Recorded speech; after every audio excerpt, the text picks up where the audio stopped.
First of all, before we talk about last Sunday, I want to take this opportunity to talk to you about the growing concern over the spread of the coronavirus. All of us are watching this carefully, of course, but I want you to know that as a church, we take seriously the responsibility to keep everyone safe. As of this recording, Governor Inslee has instituted in 3 Seattle counties a ban on groups larger than 250.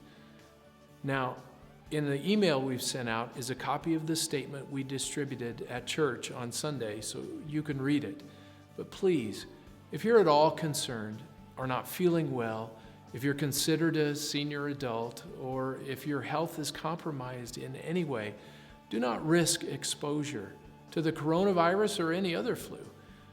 Beginning this Sunday, we will be posting our worship services on Facebook Live via our church Facebook page, and you can give to the church through our church app and through the church website.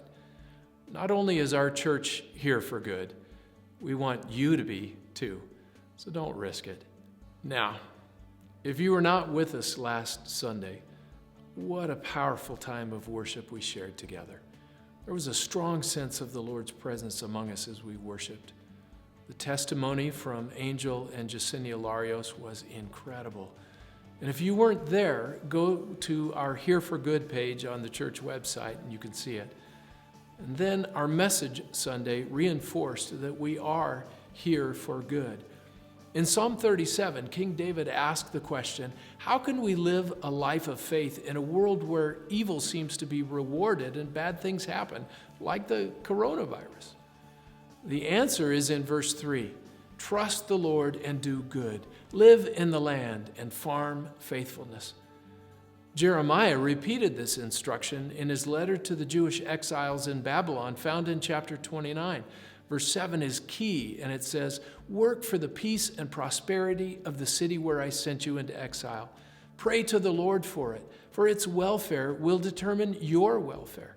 So from this we learn that we need to live abundantly in exile, that all of the promises of abundant life are available to us now, today, and we can start living in it. But we don't live in any way we want. We must live loyally to the Lord.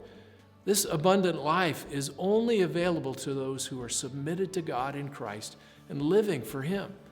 Finally, we're here to live generously for others. God is very clear that when we bless others, that blessing comes back to us. West Valley's well-being is our well-being.